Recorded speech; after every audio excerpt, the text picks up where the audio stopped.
Auto sector has suffered another blow as General Motors is ending production of its BrightDrop electric delivery van in Ingersoll. I had a conversation with the Canadian CEO of GM this morning. We've decided altogether that we would be creating a new response group.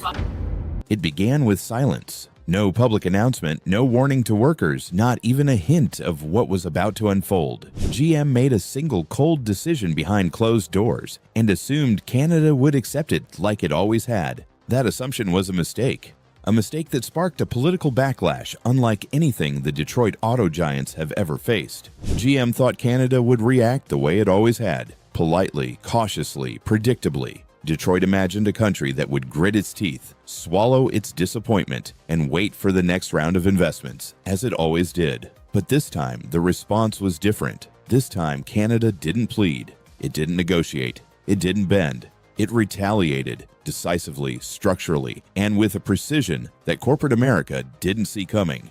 The spark that lit this fire was the abrupt shutdown of GM's electric van production in Ingersoll, Ontario. No transition plan, no attempt to relocate workers, not even a pretense of dialogue. Just a quiet announcement that more than 1,200 people no longer had a future at the plant they had given their lives to. These workers weren't temporary hires. They weren't just filling seats for a new EV experiment. Many had spent decades at GM.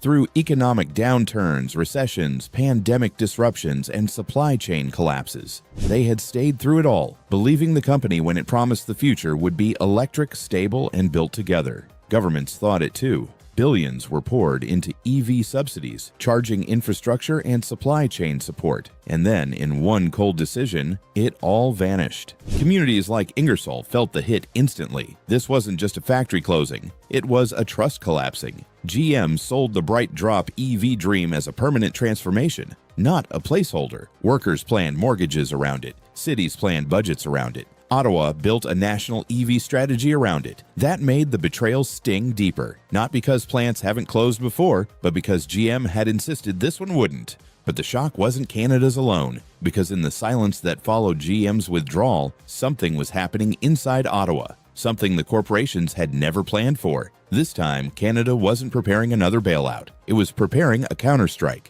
3 days after the shutdown, the federal government issued a statement so restrained that it seemed almost dismissive. But to anyone who understood trade policy, the language was a fire alarm. GM and Stellantis, it said, had failed to uphold their commitments. That wording wasn't criticism. It was a legal activation. It triggered a mechanism almost nobody outside government knew existed: the auto remission system, a rules-based economic weapon designed in absolute silence and stored for the moment someone crossed the line. For decades, Canada had been burned by the same pattern. Corporations accepted subsidies, made promises, then scaled down operations anyway. Government after government tried negotiating, pleading, and incentivizing. Nothing worked. So Ottawa built something different, an automatic enforcement tool that punished companies the moment they broke their commitments. It wasn't emotional, it wasn't political, it was structural.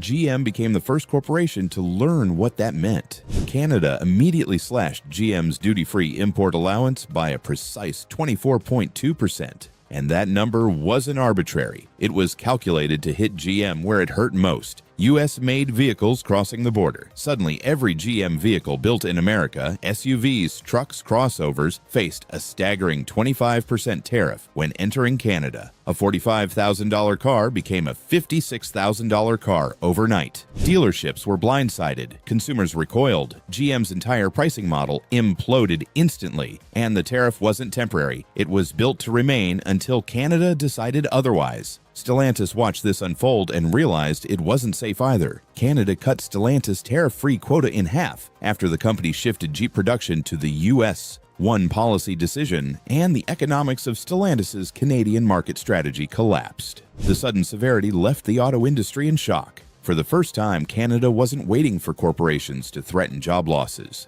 It was delivering consequences before the threats were even spoken. Executives in Detroit scrambled. For months, they had ignored Ottawa's inquiries, delayed meetings, and dodged commitments.